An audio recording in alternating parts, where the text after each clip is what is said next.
Pagi, selamat kita boleh bertemu dalam kasih Tuhan Yesus Kristus. Bapak Ibu sudah diberkati pagi yang ini. Amin. Allah yang kita sembah adalah Allah yang ajaib, yang luar biasa, yang boleh menolong kita semua. Puji Tuhan, pagi yang ini kita akan bersama-sama mendengarkan firman Tuhan dengan tema kemuliaan Allah. Ya, kemuliaan Allah. Mungkin kita sering juga mendengar kemuliaan Allah ini dengan dalam bahasa Ibrani-nya disebut dengan Shekinah, ya, lalu ditambahi dengan glory. Nah, kalau itu bahasa Inggris ya, kemuliaan. Jadi Shekinah. Nah, Shekinah glory ini sendiri, kata Shekinah itu tidak terdapat di dalam Alkitab. Jadi itu tidak digunakan di dalam Alkitab. Ya, nanti kalau dalam Alkitab digunakan dengan kata kabut, gitu ya. Nah, Shekinah itu sendiri tidak digunakan dalam Alkitab, tetapi di Alkitab Perjanjian Lama maupun Perjanjian Baru. Kalau Perjanjian Baru jelas karena itu bukan bahasa kita tulis dalam bahasa Yunani, ya. Nah, tetapi digunakan di dalam buku-bukunya Yahudi. Nah, di dalam perkembangannya kita seringkali lebih mengenal kemuliaan itu dengan kata Shekinah. Nah, sebenarnya Shekinah ini seringkali diungkapkan oleh orang-orang Yahudi untuk menggambarkan kehadiran Allah di ruang maha suci. Ya, kita tahu di dalamnya ada tabut perjanjian, ada kerubium, ya, ada kerubium, apa namanya, malaikat dengan bersayapkan enam sayap sebenarnya, ya. Nah, itu digambarkan disitulah kemuliaan Allah, Shekinah glory itu ada. Dan Shekinah glory ini sesuatu yang luar biasa. Kemuliaan Allah, kehadiran Allah digambarkan dengan Shekinah, dengan kemuliaan Allah yang turun di tengah-tengah ruang maha suci. Tapi bersyukur, ya, kita sekarang tidak masuk pada zaman itu. Bisa bayangkan kalau kemuliaan Allah hanya turun di tengah-tengah ruang maha suci, dan itu pun hanya imam besar yang bisa masuk ke ruang maha suci, itu pun setahun sekali pada hari raya Gerafirat Besar. Ya, kita mau lihat dulu sama-sama di dalam firman Tuhan yang terdapat di dalam Yesaya 60 ayat yang pertama. Yesaya 60 ayat yang pertama. Yesaya 60 ayat yang pertama. Saya undang Bapak Ibu Saudara bangkit berdiri bersama-sama. Kita membaca ayat ini bersama-sama. Yesaya 60 ayat yang pertama. Kita baca ayat ini bersama-sama. 2, 3. Bangkitlah menjadi teranglah, sebab terangmu datang dan kemuliaan Tuhan terbit atasmu. Puji Tuhan, silakan duduk. Ya, ayat ini ayat yang cukup kita kenal. Biasanya ayat ini menjadi tema Natal, gitu ya. Dikatakan bangkitlah menjadi teranglah, sebab terang mendatang. Kita tahu bahwa karena dosa kemuliaan Allah tinggalkan kita. Karena dosa kemuliaan Allah jauh dari kita. Sebenarnya bukan kita yang meninggalkan kemuliaan Allah, tetapi ketika kita berbuat dosa, kita mengambil langkah untuk menjauh dari Tuhan. Ya, jadi ketika kita berbuat dosa, kita mengambil langkah untuk menjauhi Tuhan, ya, untuk menjauhi Tuhan. Nah, saudara, kemuliaan di dalam bahasa Ibrani-nya itu digunakan kata kabod. Ya, kata kabut artinya mulia, agung, makmur, berlimpah, kaya.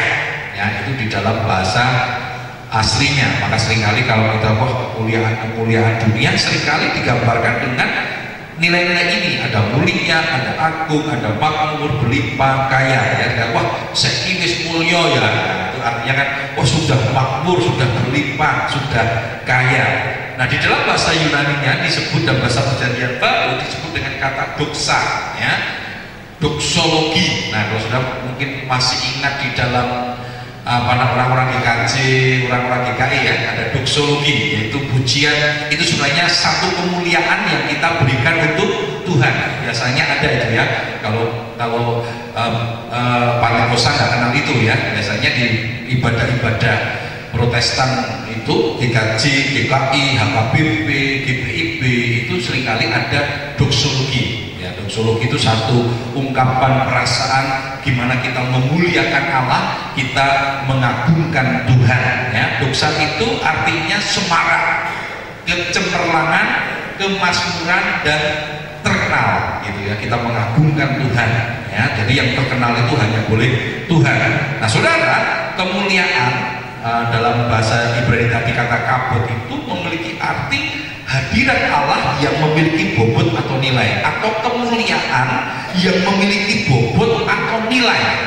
Jadi ada banyak kemuliaan-kemuliaan ya, apalagi kemuliaan-kemuliaan dunia saudara ya. Tetapi kemuliaan Allah ini memiliki bobot dan nilai yang begitu luar biasa, yang tidak bisa dibandingkan dengan kemuliaan-kemuliaan yang ada di dalam dunia ini. Nah seperti saya katakan tadi, banyak orang mencari kemuliaan, mencari kemakmuran, mencari kelimpahan, mencari kekayaan. Lalu kita berpikir ketika kita sudah mencapai titik itu kita sudah mulia. Nah saudara, itu tidak bisa dibandingkan dengan kemuliaan Allah yang begitu bernilai, yang tidak bisa sekedar dibandingkan dengan harta kekayaan atau sesuatu yang bersifat material. Kita seringkali berpikir kemuliaan itu sesuatu yang kita raih yang bersifat materi ya, atau sesuatu kejayaan atau sesuatu kehormatan yang diraih untuk diri kita sendiri. Nah padahal yang namanya kemuliaan itu tidak boleh kita miliki, karena kemuliaan itu sesungguhnya hanya milik Tuhan. Hanya milik Tuhan. Ada istilah kita tidak boleh mencuri kemuliaan Allah. Kita tahu salah satu alasan kenapa manusia jatuh dalam dosa, kenapa Adam dan Hawa jatuh dalam dosa, mereka ingin mencuri kemuliaan Allah. Ya, mereka ingin sama seperti Allah. Dikatakan kalau kamu makan buah pengetahuan baik dan jahat ini, maka kamu akan sama seperti Allah. Mereka lupa kemuliaan ini hanya dimiliki oleh Allah dan manusia tidak bisa mencurinya. Manusia tidak bisa mencurinya. Kita tahu juga iblis, ya Lucifer, ya ketika dia menjadi malaikat yang luar biasa. Lucifer ini malaikat mulia saudara, malaikat yang luar biasa diciptakan Tuhan untuk menjaga kemuliaan Allah. Tetapi kita lihat ternyata Lucifer mau mencuri kemuliaan Allah. 5 kali dia berkata, aku hendak. Ada 5 kali keinginan dari Lucifer untuk mencuri kemuliaan Allah, dan Tuhan tidak izinkan itu, karena kemuliaan itu adalah milik Tuhan. Ya, Allah betapa menjaga kemuliaan itu. Karena itu siapapun yang akan mencuri kemuliaan Allah akan hancur. Kita tahu Lucifer hancur, manusia akhirnya hancur. Lucifer diusir dari Lucifer diusir dari surga, dan kita tahu Adam dan Hawa diusir dari taman Eden. Kenapa? Karena mencuri kemuliaan Tuhan. Saudara, kita nggak boleh mencuri kemuliaan Tuhan. Kita masih ingat ada Salomo yang mencuri kemuliaan Tuhan ketika dia mendapatkan semarak kemuliaan secara manusia. Dia curi, dia lupa mengembalikan itu untuk kemuliaan Tuhan. Kita tahu ada Daud juga sama, dia mencuri kemuliaan Tuhan. Ketika dia mendapatkan otoritas, dia mendapatkan jabatan, dia mendapatkan kemuliaan sebagai seorang raja, dia gunakan itu untuk menggunakan otoritas dan wewenangnya, bukan untuk memuliakan nama Tuhan, tetapi untuk memuliakan dirinya sendiri. Nah kita lihat di sini ada upaya-upaya nanti di dalam kehidupan manusia, ada upaya-upaya manusia mencuri kemuliaan Tuhan. Dan kita harus kembalikan setiap kemuliaan Tuhan itu untuk kemuliaan bagi nama Tuhan. Ya, berita bahagia kita, berita sukacita, ya tim dari Pesparawi kemarin bertanding ya hari Selasa sampai hari Kamis, dan puji Tuhan ya akhirnya meraih juara umum yang ketiga. Ya, meraih juara umum yang ketiga kalinya, sehingga piala trofi bergilirnya itu menjadi trofi tetap, dan nanti akan maju ke Ambon ya, salah satunya 3 dari paduan suara pria, dewasa dan wanita itu juara 1 semua, jadi akan berangkat ke Ambon. Nah dari jemaat kita ada sekitar 15-20 yang ikut di dalamnya, jadi mereka akan tahun depan akan ke Ambon ya. Waktu berangkat dengan PD-nya sudah semua PD ya. Waktu kita menemui Pak Wali juga Pak Ketua DPRD, dikatakan ya, ayo dibawa pulang lagi ya, Lalu beberapa tim ngomong gini, pasti Pak, pasti gitu ya, artinya pasti. Terus saya ngomong gini, ya jangan lupa kita nggak boleh sombong ya, kita nggak boleh dulu satu bersih Pak, ya. Dulu waktu berangkat ke Cilacap itu dari 10 kategori 8 itu juara 1 semua, yang 2 itu juara 2, jadi betul-betul 1%. sampai kemarin timnya dibuat deg-degan ya. Kalau yang ikut ya deg-degan ya saudara ya, karena kita sedikit berimbang ya. Bahkan kota Solo, saya memang bingung saudara ya, ini main dukung yang mana saudara? Waktu ditanya teman-teman, loh kok Solo Tigo katanya, ya saya bilang sekarang saya cinta Salatiga saudara ya, dukung kota Solo cuma aku melu di Solo Tigo saya bilang saudara ya. Jadi berimbang ya. Lalu tapi Tuhan masih izinkan walaupun itu terpaut satu juara ya, jadi Solo tiga juara satu, kita 4 juara 1, itu pun di detik-detik terakhir ya. Jadi betul-betul sama, tinggal 1 kategori. Jadi saya pertama kali bingung saudara ya, waktu diumumkan begitu juara 2 bukan Salatiga. Oh Salatiga teriak-teriak, saya berpikir kok nomor sebenarnya bukan nomor Salatiga kok disebut, apa salah gitu saudara? Maksudnya karena teriak-teriak ini karena berarti kalau sudah juara 2-nya bukan Salatiganya juara apa namanya, juara 1 gitu saudara. Ya, detik-detik terakhir ya, saya ingatkan kembali kepada pimpinannya ya, pimpinan, karena 2017 nanti PES Parawi tingkat provinsi diadakan di Kota Salatiga ya, diadakan Kota Salatiga. Nah saudara, saya ingatkan ya, pokoknya kita nggak boleh berbegah, kita nggak boleh merasa hebat, kita harus kembalikan kemuliaan itu hanya untuk Tuhan. Nah saudara, kita tidak boleh mencuri kemuliaan itu. Seringkali Tuhan izinkan kita menikmati keberhasilan, seringkali Tuhan izinkan kita menikmati hal-hal yang luar biasa dalam hidup kita, tetapi kita tetap ingat bahwa itu milik Tuhan. Kita tidak boleh mencuri kemuliaan, kita nggak boleh mencuri kemuliaan. Mungkin kemenangan di dalam sesuatu ya, atau keberhasilan di dalam sesuatu, mungkin itu ke prestasi-prestasi yang kita miliki, itu semua hanya untuk kemuliaan bagi nama Tuhan. Jangan curi, jangan pernah merasa sombong, jangan pernah merasa bisa. Kita harus ingat itu semua hanya untuk kemuliaan Tuhan. Kenapa saudara? Fakta membuktikan, sejarah membuktikan, orang-orang yang mencuri kemuliaan Tuhan ya, ingin merampas kemuliaan Tuhan yang seharusnya itu milik Tuhan, hidupnya akan hancur. Maka Yohanes berkata, biarlah Tuhan Yesus makin bertambah, aku harus makin berkurang. Amin, amin. Itu lagu loh saudara, anak-anak kan bagus ya. Ya harus makin bertambah, ku harus makin berkurang. Jadi kalau Bapak Ibu saudara direndahkan orang supaya nama Tuhan ditinggikan, kita berikan kemuliaan itu memang untuk Tuhan. Amin. Berapa banyak kita marah ketika kita direndahkan? Saudara, biarkan saja. Yang penting nama Tuhan harus ditinggikan, nama Tuhan harus dipermuliakan, karena itulah sesungguhnya ya, kemuliaan Tuhan itu sesuatu yang bernilai. Orang-orang punya upaya untuk menghancurkan sekalipun, merendahkan sekalipun, tidak mungkin bisa, karena memang kemuliaan Allah itu sesuatu yang sangat bernilai. Nah saudara, kita melihat pada waktu pentabisan bait suci Salomo, ini pengalaman yang luar biasa yang belum pernah terjadi ya. Dikatakan ketika kemuliaan Tuhan turun atas mereka, sehingga imam-imam itu nggak tahan berdiri, mereka tersungkur. Ada mereka yang memainkan musik, mereka tersungkur, nggak tahan terhadap kemuliaan Allah. 1 Raja-Raja 8 ayat 10 hingga 11, 1 Raja-Raja 8 ayat 10 hingga 11 dikatakan demikian. Ketika imam-imam keluar dari tempat kudus, datanglah awan memenuhi rumah Tuhan, sehingga imam-imam tidak tahan berdiri untuk menyelenggarakan kebaktian oleh karena awan itu, sebab kemuliaan Tuhan memenuhi rumah Tuhan. Luar biasa saudara ya, luar biasa. Ketika kemuliaan Tuhan itu dicurahkan, saya tidak tahu apa yang menjadi penyebabnya, tetapi ini yang selalu diungkapkan oleh para pionir-pionir gereja kita, GBDI khususnya, selalu berkata bahwa melihat gereja GBDI kondisi sekarang, selalu berkata, kita rindu kita kembali kepada GBDI masa lalu, di mana kuasa Allah luar biasa, kemuliaan dicurahkan. Ada banyak pada waktu itu kesaksian-kesaksian dari para pionir-pionir. Saya kira percaya termasuk gereja Pentakosta Silom di tempat ini karena gereja ini termasuk gereja pionir.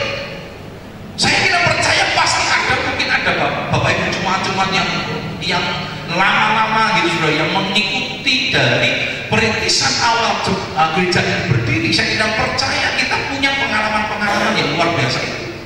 Ada banyak pengalaman dikatakan waktu ada kinderkurnya ini saudara. Dulu selalu ya, saya nggak tahu ada nggak dulu kinderkur di tempat ini? Ada ya? Zaman ibadah zaman dulu ya. Karena Pentakosta itu ciri khasnya selalu ada kinderkur dan sangkur.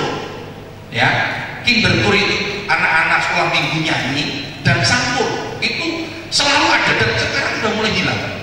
Di tempat gereja saya lama di Kota Solo sampai saya dipertahankan. Ada banyak para aktivis-aktivis baru muda yang mencoba menghilangkan kinderkur. Itu lama, membuat lama suasana ibadah. Sudah dihilangkan saja. Tetapi saya masih ingat almarhum gembala kami, dia berkata dia pertahankan, tidak, biarkan mereka.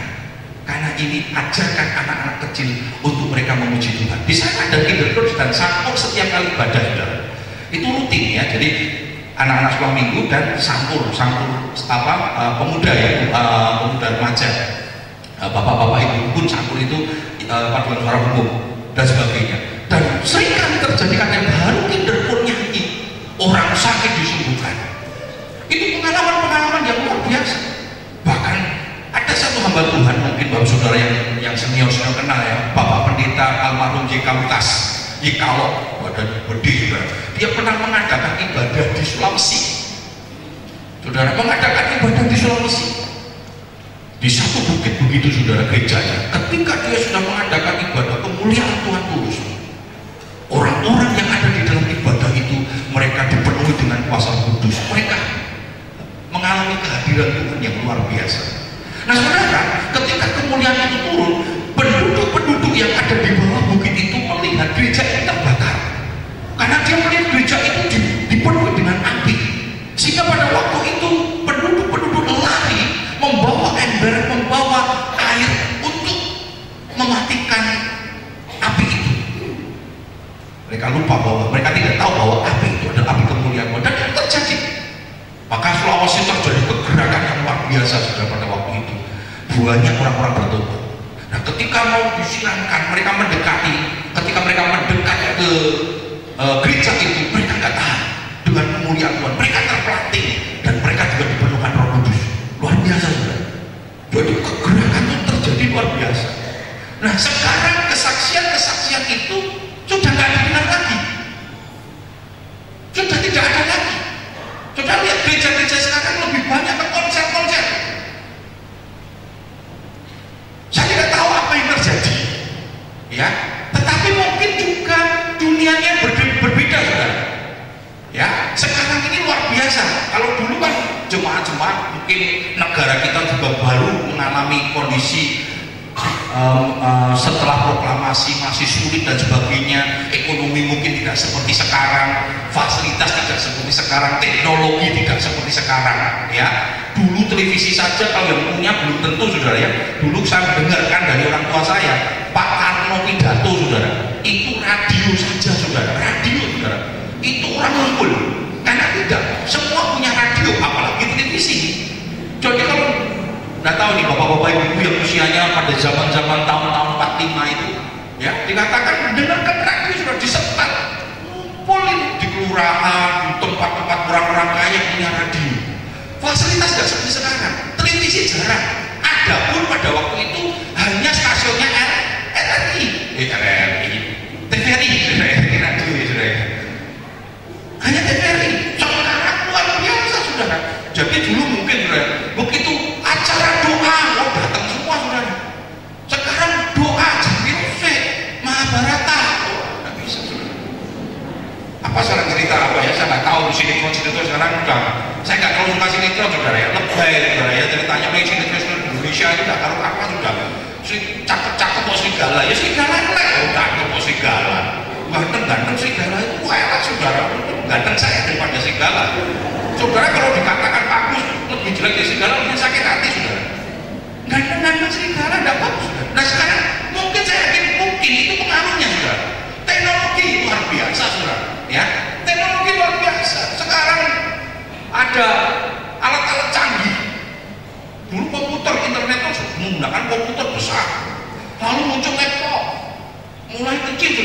notebook. Ya, sekarang bisa di tangan. Nek gereja yang bawa komputer, saudara. Internet itu dibawa di gereja. Jadi begitu mendengarkan firman Tuhan orang menyenangkan, buka Facebook. Ya, ngobrol sama Mbah Google. Nah, luar biasa, saudara. Kita ini memang Mbah Google ini bikin masalah sebenarnya, saudara. Walaupun di satu segi bagus, saudara ya. Dia banyak menolong, tapi yang bikin masalah. Begitu firman orang yang tenang bae saya ono pengganti katanya. Nek ora ngejak ngomong sama Mbah Google, kalau tidak buka Facebook, saudara, pasang status, ya, pasang status. Luar biasa. Nah, mungkin pengaruh-pengaruh ini bisa sangat sekali. Jadi kita ini berada pada satu generasi yang tidak mudah untuk keimanan. Ya, kita sedang berada pada satu generasi yang tidak mudah untuk keimanan. Tantangannya luar biasa.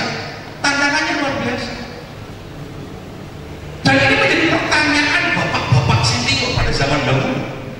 Jadi mungkin tidak salah, saudara. Zaman dahulu, saudara, baca Quran saja berdosa.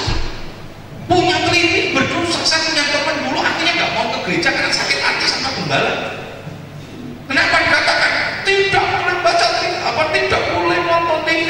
TV itu duniawi, itu menyesatkan. Gara-gara itu papanya nggak mau beli televisi, saudara. Oh, dia sakit hati. Itu masih kecil. Mungkin ada benarnya juga. Kenapa fokus? Ya, sekarang baru sembahyang gitu, gembalanya bel berbunyi, saudara. Ya, HP-nya berbunyi. Kalau dulu kan jarang punya HP, saudara. Kita lama-lama secara tidak sadar kita itu lebih terikat dengan teknologi daripada terikat dengan alam. Ya, saya pernah waktu itu mau ngajar, saudara, mengajar ke Ngablat. Waktu itu masih di Kota Solo ya, waktu itu masih ngajar di Salatiga dari Kota Solo, saya nggak bawa HP, saudara. Waduh, saya hampir turun, saudara. Itu sudah naik bus ya, saya mau hampir turun mau balik, tapi saya renung karena ngapain ya? Toh nanti kalau mau cari saya tidak bisa, toh nanti juga bisa. Banyak orang nggak bawa Alkitab, tenang-tenang saja, begitu nggak bawa HP, stres. Ya. Tapi itulah realita dunia. Bukan dosa. Ya, Daniel berkata, di akhir zaman ini ilmu pengetahuan akan bertambah dan bergerak cepat.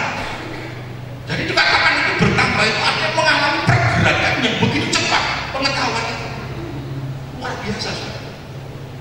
Dan manusia mudik dikatakan mencari itu, saudara. Itulah kesalahan. Tetapi apapun yang terjadi, mari kita manfaatkan teknologi ini untuk kita bisa memuliakan Tuhan. Nanti kita akan sampai ke sana. Nah, saudara, hal ini terjadi, ya, sampai ada tadi dikatakan imam-imam tersungkur karena kemuliaan Tuhan. Hal ini terjadi karena kemuliaan Tuhan itu berbicara tentang sesuatu hal, yaitu bobot dan nilai yang luar biasa. Jadi kemuliaan Allah itu punya nilai yang luar biasa, sampai-sampai imam itu nggak tahan. Sampai-sampai ketika imam besar itu berbuat dosa, dia nggak tahan. Itulah kemuliaan Allah. Nah, saudara, Musa pernah memohon kepada Tuhan untuk bisa melihat wajah Tuhan. Musa pernah memohon Tuhan untuk dapat memperlihatkan wajah Tuhan yang penuh kemuliaan. Nah, Tuhan katakan nggak bisa, Musa. Kalau kamu lihat aku, kamu akan hancur. Nggak bisa. Ya, coba kita lihat di dalam Keluaran 33 ayat 18 hingga 23. Keluaran 33 ayat 18 hingga 23 dikatakan demikian. Tetapi jawabnya, perlihatkanlah kiranya kemuliaanmu kepadaku, tetapi firman-Nya, aku akan melewatkan segenap kegemilanganku dari depanmu dan menyerukan nama Tuhan di depanmu. Aku akan memberi kasih karunia kepada siapa yang kuberi kasih karunia, yang mengasihani siapa yang kukasihani. Lagi firman-Nya, engkau tidak tahan memandang wajahku, sebab tidak ada orang yang dapat memandang aku dapat hidup. Berfirmanlah Tuhan, ada suatu tempat dekatku di mana engkau dapat berdiri di atas gunung batu. Apabila kemuliaanku lewat, maka aku akan menempatkan engkau dalam lekuk gunung itu, dan aku akan menuduh melindungi engkau dengan tanganku sampai aku berjalan lewat, kemudian aku akan menarik tanganku dan engkau akan melihat belakangku, tetapi wajahku tidak akan kelihatan. Luar biasa saudara. Musa saja pengen melihat, tidak tahan. Gak mungkin kita bisa tahan melihat kemuliaan Tuhan yang begitu luar biasa. Apalagi Musa pengen melihat wajahnya. Saudara masih ingat Paulus ya, ketika dia mau ke Damsyik, saudara ya, mau membunuh orang-orang Kristen pada waktu itu. Lalu di tengah jalan ya, Tuhan menunjukkan kemuliaannya. Baru menunjukkan, bukan keberadaan kealahan secara utuh, tidak. Baru menunjukkan sinar kemuliaannya saja, saudara. Kita lihat apa yang dikatakan Paulus terpelanting. Nah saudara, dikatakan Alkitab tadi, ketika Paulus melihat itu, Paulus melihat sinar itu pada waktu siang hari, tengah hari. Saya mau tanya, ada nggak sinar di dunia ini yang bisa mengalahkan sinarnya matahari? Ya, dunia ini kan kuali-kuali ya. Sekarang ini motor kalau siang hari harus nyalakan lampu. Nggak ada. Mau lampu halogen sebesar apapun, saya tidak percaya dinyalakan siang hari, percuma, nggak bisa nyorot. Tapi ini Paulus melihat sinar ya pada waktu tengah hari, berarti sinar itu mengalahkan sinar matahari. Makanya kita lihat Paulus mengalami kebutaan. Dan beberapa teolog, beberapa penafsir mengatakan akibat ini jadi mata dari Paulus itu tidak normal seperti sebelum dia melihat sinar itu. Makanya Paulus itu kalau nulis hurufnya harus gede-gede. Itu beberapa penafsir, memang secara letterlet tidak dijelaskan, tapi para penafsir karena selalu Paulus berkata, aku menulis dengan huruf-huruf yang besar. Ada penafsir katakan itu karena efek dari Paulus melihat sinar itu luar biasa, saudara. Sinar kemuliaan Tuhan itu luar biasa. Enggak tahan. Tuhan katakan enggak tahan, kamu akan hancur. Kenapa? Karena kondisi manusia yang ada di dalam keberadaan dosa. Ya, tidak mungkin seseorang melihat Tuhan karena dia maha mulia, sedang manusia telah kehilangan kemuliaan. Roma 3:23, karena semua orang telah berbuat dosa dan telah kehilangan kemuliaan Allah. Tidak bisa, tidak kuat. Nah saudara, kita mau lihat sama-sama sekarang bagaimana supaya kemuliaan Allah itu tetap tinggal dalam hidup kita. Ini yang penting, saudara. Adam dan Hawa pernah kehilangan kemuliaan Allah, lalu kematian Yesus itu mengembalikan kemuliaan Allah itu kepada manusia. Dan Tuhan mau supaya setiap kita sebagai orang-orang percaya kita tetap tinggal di dalam kemuliaan Allah itu. Kemuliaan Allah itu tetap tinggal di dalam hidup kita. Jangan pengalaman Adam dan Hawa itu terulang kembali. Kemuliaan itu artinya telah meninggalkan kehidupan manusia. Manusia sudah kehilangan kemuliaan Allah karena dosa. Nah, bagaimana supaya kemuliaan Allah tetap tinggal dalam hidup kita? Yang pertama, menjaga kekudusan hidup. Ini penting sekali, saudara. Karena kemuliaan Allah itu kaitannya dengan kekudusan. Allah itu Allah yang kudus. Kata kudus itu artinya dipisahkan. Jadi begitu kita bicara kudus, itu artinya tidak ada toleransi. Itu satu pembatas yang jelas gitu, saudara ya. Jadi kata kudus itu sendiri, kata kados apa kades itu artinya dipisahkan. Nah, kalau pengertian dipisahkan dalam konteks rohani artinya dipisahkan antara dosa dan benar. Jadi benar dan dosa itu tidak pernah bisa bersatu, tidak pernah bisa dimixkan, tidak pernah bisa dicampurkan. Jadi kudus itu artinya murni, tidak terkawinkan, tidak tercampurkan. Itulah kudus. Karena itu salah satu cara kita menjaga hidup supaya kemuliaan itu tinggal dalam hidup kita adalah menjaga kekudusan hidup. Saya tidak akan pernah bosan-bosan untuk mengingatkan kita untuk kita hidup dalam kekudusan, karena inilah target kita, inilah goal kita. Kita hidup sama seperti Yesus, dan ciri khas dari Yesus yang dikatakan oleh firman Tuhan apa? Yesus diuji sama dengan manusia, dicobai sama dengan manusia, makanan-makanan yang sama dengan manusia, karena dia betul-betul manusia sejati. Tetapi yang membedakan Yesus dengan manusia yang lain adalah Yesus tidak pernah terkawinkan dengan dosa. Yesus hidup dalam kekudusan. Itu yang membedakan. Coba kita lihat dalam Ibrani 12 ayat yang ke-14.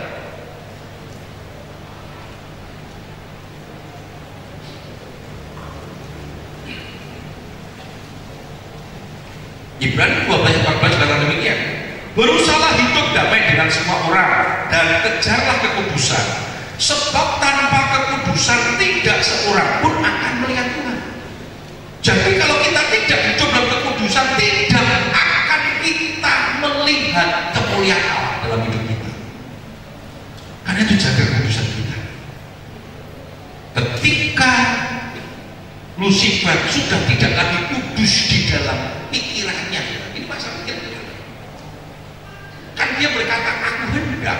Hendak itu masih dunia ide, masih ide, baru rencana. Hendak kan rencana sudah. Waktu saya bilang saya nanti habis ibadah hendak ke Kopek, sudah Kopek belum sudah? Belum. Nah kata hendak itu bisa jadi bisa enggak ya saudara? Bisa terjadi bisa enggak? Bisa belum dikatakan itu sebuah kepastian belum, baru hendak. Nah Lucifer itu baru ide, baru punya rencana, baru pikirannya hendak. Tuhan sudah tendang, Tuhan sudah buang ke bumi hukum dan tidak dikasih kesempatan untuk bertobat. Itu yang membedakan kita dengan malaikat, sama-sama makhluk roh ya, tetapi kalau manusia diberikan kesempatan untuk bertobat, kalau malaikat dikatakan Nabi Ibrani Tuhan tidak pernah menyayangkan malaikatnya yang jatuh dalam dosa. Saudara, kita mau lihat sama-sama, karena dosa manusia menggantikan kemuliaan Allah dengan kemuliaan yang fana. Luar biasa ya. Setelah dosa manusia kira kemuliaan Allah, manusia mencoba mencari, bukan mencari kemuliaan Allah, tetapi mencari pengganti dari kemuliaan Allah. Coba kita lihat dalam Roma 1:21 ayat 23. Roma 1 ayat 21 dan 23 dikatakan demikian, sebab sekalipun mereka mengenal Allah, mereka tidak memuliakan Dia sebagai Allah atau mengucap syukur kepadanya. Sebaliknya pikiran mereka menjadi sia-sia dan hati mereka yang bodoh menjadi gelap. Mereka berbuat seolah-olah mereka penuh hikmat, tetapi mereka telah menjadi bodoh. Mereka menggantikan kemuliaan Allah yang tidak fana dengan gambaran yang mirip dengan manusia yang fana, burung-burung, binatang-binatang yang berkaki 4, dan binatang-binatang yang menjalar. Luar biasa saudara. Setelah dosa, manusia mencari pengganti kemuliaan Allah. Yang ironisnya, kemuliaan Allah itu diganti dengan gambaran-gambaran makhluk-makhluk yang secara strata, secara nilai itu kemuliaannya lebih rendah dari manusia. Padahal kalau nanti kita lihat, Tuhan itu menciptakan manusia adalah makhluk termulia di antara makhluk ciptaannya yang lain. Nanti kita lihat waktu zamannya Israel, mereka membuat anak lembu emas. Lembu saja masih anaknya. Anak lembu apa? Pedet ya? Betul, pedet ya, pedet.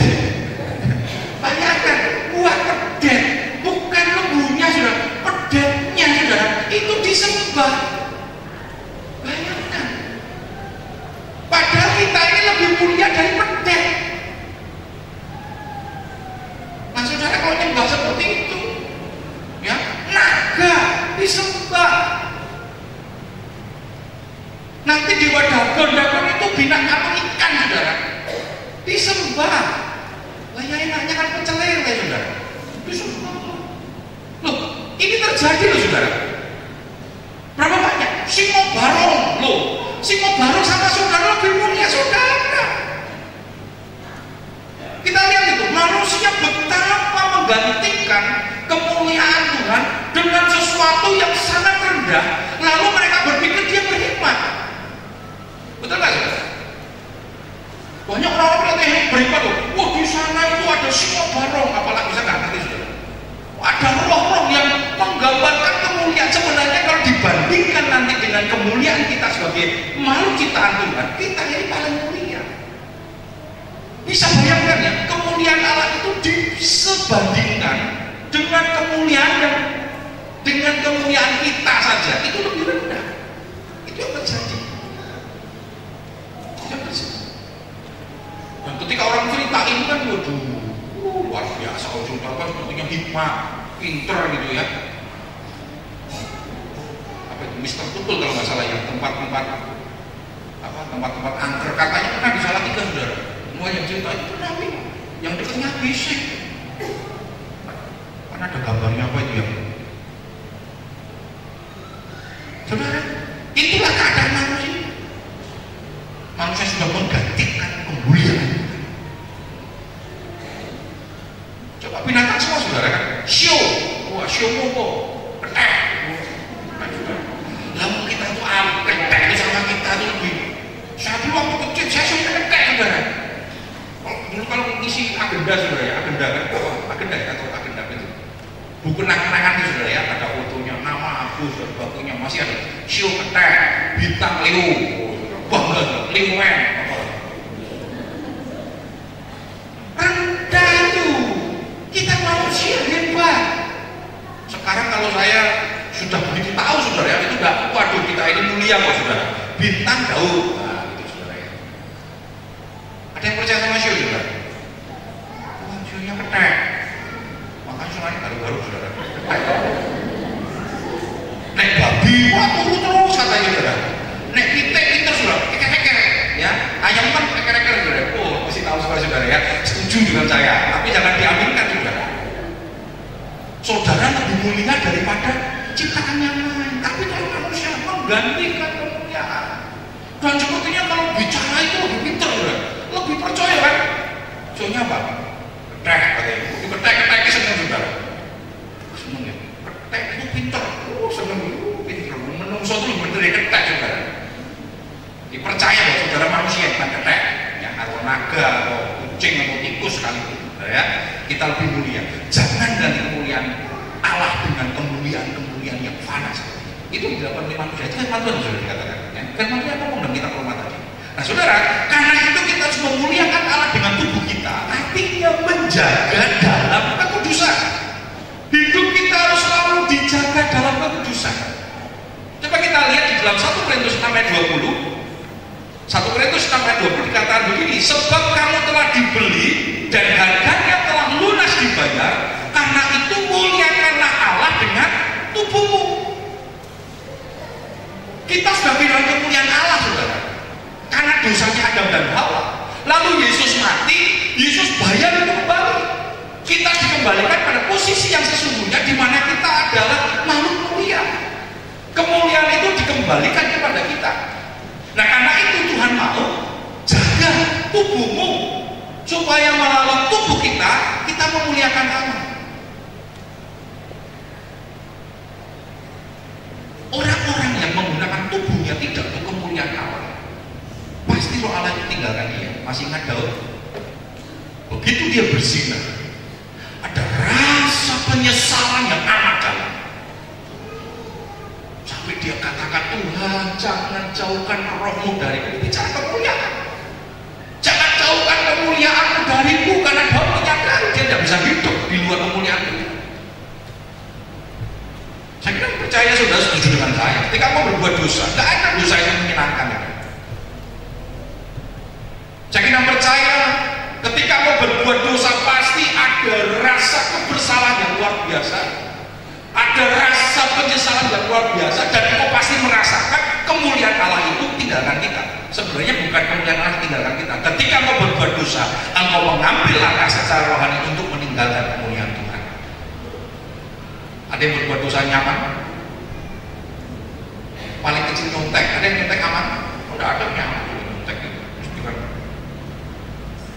Tapi kalau sudah dilakukan terus menerus, artinya seperti Firaun katakan apa? Ketika dosa itu dilakukan terus, Tuhan membuat dikeraskan. Tidak pernah ada pengalaman melakukan dosa pertama kali itu menyenangkan. Pencuri itu pasti dimulai dari pencuri pertama kali. Dan saya tidak percaya tidak ada pencuri pertama kali itu nyaman. Ya, pasti rasa bersalah, rasa gak enak, stres, gitu. Tapi ketika itu dilakukan terus menerus, dosa itu dilakukan terus menerus, maka Tuhan akan keraskan hatinya. Ini bahayanya, sudah. Itu bahaya. Ya, karena itu jaga tubuh kita, hidup kita. Karena tubuhmu, hidupmu sudah ditebus oleh Tuhan. Kemuliaan yang tinggalkan kita karena dosa Adam dan Hawa sudah dikembalikan kepada kita. Jaga kemuliaan itu dengan kekudusan, karena kemuliaan itu selalu identik dengan kekudusan. Yang kedua, bagaimana supaya kemuliaan Allah tetap tinggal dalam hidup kita? Menjadikan kemuliaan Tuhan sebagai sasaran atau goal hidup. Jadi kemuliaan Tuhan itu menjadi goal hidup kita, jadi sasaran hidup kita. Roma 11:36 dikatakan demikian. Roma 11:36 dikatakan demikian. Sebab segala sesuatu adalah dari Dia dan oleh Dia dan kepada Dia. Bagi Dialah kemuliaan sampai selama-lamanya. Ini guru kita sudah dikatakan semua itu dari Tuhan, oleh Tuhan dan kepada Tuhan. Bagi Dialah kemuliaan sampai selama-lamanya. Artinya apa? Tidak ada peluang sekecil apapun untuk seseorang itu mencuri kemuliaan Tuhan atau memiliki kemuliaan Tuhan. Artinya dimiliki untuk jadikan itu yang harusnya haknya Tuhan kita ambil. Karena itu kemuliaan Tuhan kita kembalikan ke Tuhan. Karena Tuhan yang punya. Jangan mencuri kemuliaan dari keberhasilanmu. Jangan curi kemuliaanmu sekecil apapun lalu berkata ini berhasil karena saya hebat. Prestasi-prestasi yang kau peroleh, kau raih, jangan pernah curi kemuliaan Tuhan dengan berkata bahwa ini semua karena hasil usaha saya tanpa ada kekuatan Tuhan. Kembalikan semuanya untuk kemuliaan bagi nama Tuhan. Ada lagi Tuhan, karena engkau bisa, itu semua hanya daripadanya. Semua karena anugerahnya. Semua karena anugerahnya. Kembalikan itu untuk kemuliaan nama Tuhan. Saudara, kita diberi Tuhan untuk menjadi imamat yang rajani dengan satu tujuan, untuk mengganti kemuliaan manusia dengan kemuliaan Tuhan saja. 1 Petrus 2:9 ya, itu ayat yang kita kenal, di mana Tuhan menjadikan kita bangsa terpilih, menjadi imamat yang rajani. Luar biasa loh. Imamat itu bicara pelayan, tetapi yang memiliki otoritas kuasa rajani. Imamat yang rajani. 1 Petrus 2:9 dikatakan demikian. Tetapi kamulah bangsa yang terpilih, imamat yang rajani, bangsa yang kudus, umat kepunyaan Allah sendiri, supaya kamu memberitakan perbuatan-perbuatan yang besar dari Dia yang telah memanggil kamu keluar dari kegelapan kepada terangnya yang ajaib. Jadi Tuhan mau supaya kita menggantikan kemuliaan manusia itu untuk kemuliaan Tuhan saja. Imamat itu melayani. Ya, kita kembalikan pelayanan ini kepada sang pemilik otoritas kemuliaan itu, yaitu Allah.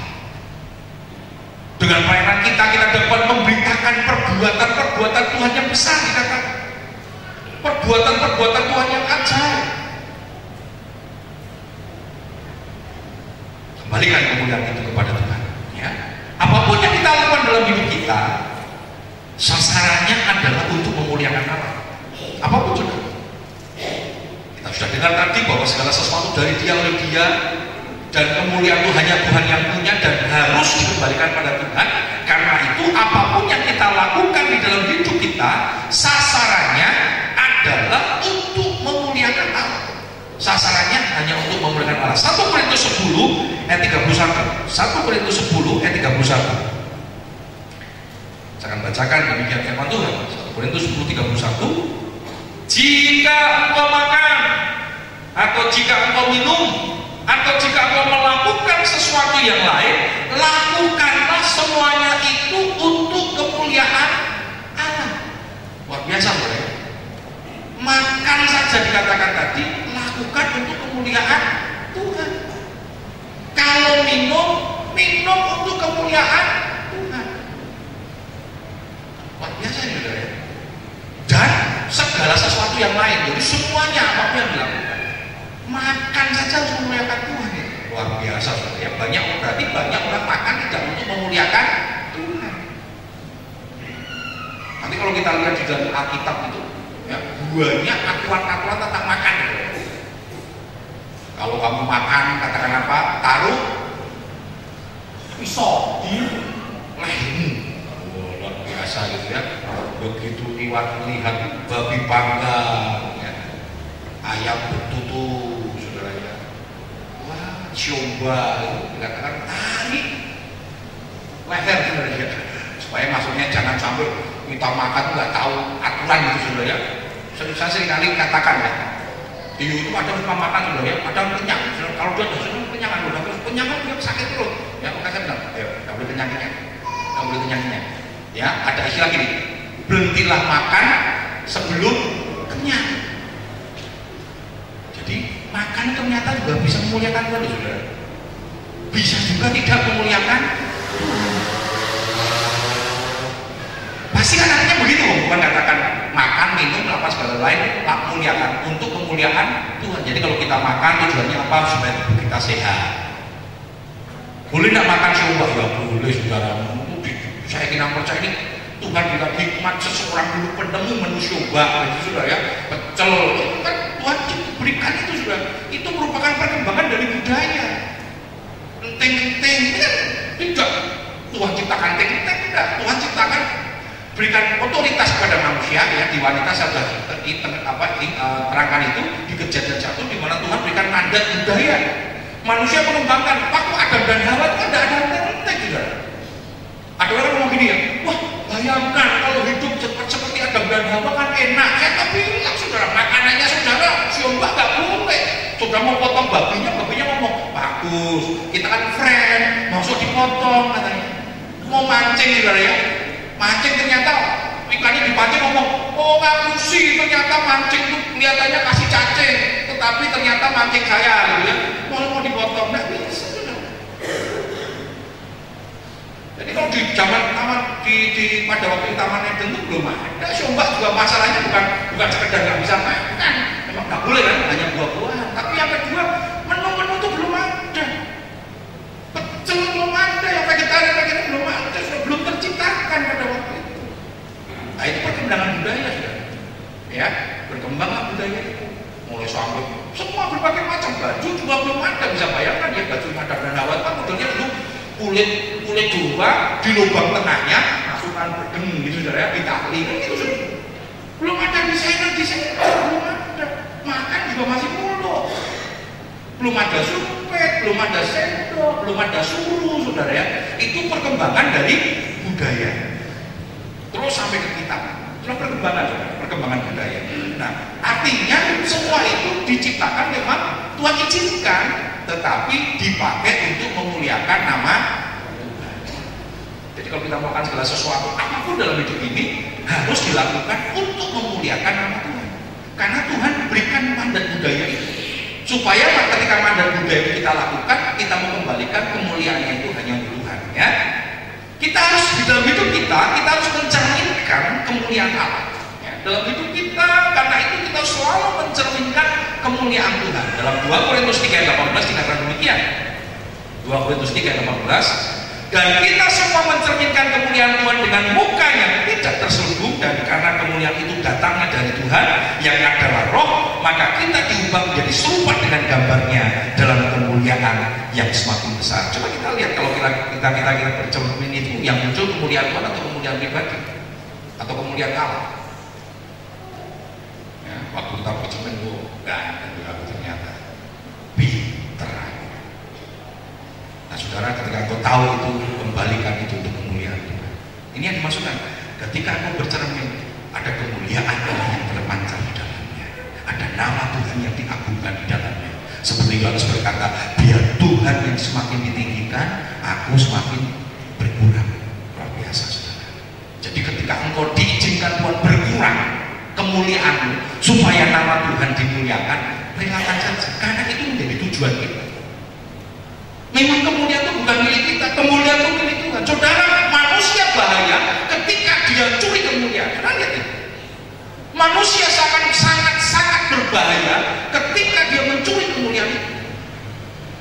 Hitler, saudara, ya, punya kemuliaan, otoritas dan sebagainya, dipakai untuk menghancurkan. Ini bukan kisah, dia kemuliaan, dia bilang, oh inilah aku raja, ini bukan Nisa raja Babel. Aku telah membangun Babel dengan kekuatan dan kemampuan. Jadi lembu, saudara. Ya, jadi kita mencerminkan kemuliaan Tuhan. Kita selalu bercermin melalui kebenaran firman Tuhan.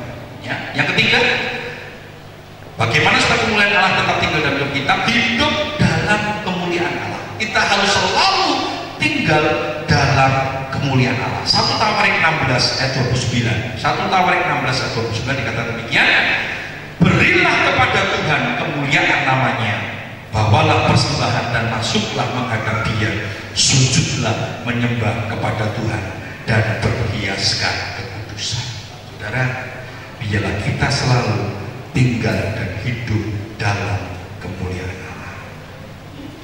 Hidup kita menjadi tempat di mana Allah itu dipermuliakan. Kita selalu menyembah Dia dengan berhiaskan kekudusan.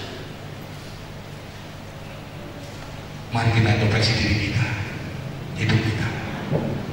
Apakah sudah melalui hidup kita nama Tuhan dipermuliakan? Sudahkah melalui hidup kita nama Tuhan diagungkan? Ataukah ada upaya-upaya? Seringkali kita mau mencuri kemuliaan Tuhan. Ada upaya-upaya di mana kita mau merampas kemuliaan Tuhan, lalu kita mau jadikan kemuliaan itu menetap dalam hidup kita. Sehingga ketika Tuhan izinkan kemuliaan itu diambil oleh Tuhan, kita menjadi marah, kita menjadi protes. Pergantian kursi jabatan itu seringkali tidak pernah menyenangkan. Maka ada satu gambar, ada gambarannya, wah, linggir yang kursi enak, ayam rapi pindah-pindah. Baik itu di organisasi dunia, organisasi gereja, ada banyak orang ketika dia sudah mendapatkan kemuliaan itu, lalu Tuhan izinkan kemuliaan itu diambil dari dirinya, berpindah kepada orang lain, sehingga kita menjadi marah karena kita berpikir itu sudah otonom, ya, itu sudah menjadi menetap, seperti trofi bergilir juga ya, 3 kali menjadi trofi tetap, sudah milik saya, tidak boleh orang lain ambil lagi, tidak bisa. Hanya kemuliaan Allah yang bersifat menetap. Jangan curi kemuliaan Tuhan, karena itu milik Tuhan. Tidak ada satu orang pun yang berhak menyandang kemuliaan manusia ketika bukan Tuhan yang izinkan kita menikmati kemuliaan. Mari pada pagi yang indah ini kita hidup dalam kemuliaan Tuhan. Kita tetap tinggal dalam kemuliaannya dengan yang pertama menjaga kekudusan. Yang kedua, menjadikan kemuliaan Allah itu menjadi goal atau sasaran hidup kita. Dan yang ketiga, kita tetap tinggal di dalam kemuliaan itu dengan selalu mencerminkan hidup kita, menunjukkan bahwa hidup kita senantiasa ada di dalam kemuliaan Tuhan. Mari kita bangkit berdiri bersama-sama. Kita ingin mengaku beri kemuliaan dan hormat dan kuasa. Mari kita berikan kemuliaan kita. Kita kembalikan kemuliaan itu hanya untuk Tuhan. Jangan curi kemuliaan Tuhan. Jangan curi kemuliaan Tuhan. Biarlah Shekinah glory itu selalu ada bersama-sama dengan hidup kita. Dia tinggal ada dalam hidup kita, tinggal ada dalam pekerjaan, tinggal ada dalam rumah tangga. Apapun yang lakukan untuk kemuliaan Tuhan. Masihkah Shekinah glory itu tinggal dalam rumah tangga? Masihkah Shekinah glory itu tinggal dalam pekerjaan, dalam hidupmu, dalam pelayananmu? Shekinah glory akan pergi, kemuliaan Allah akan tinggalkan kita.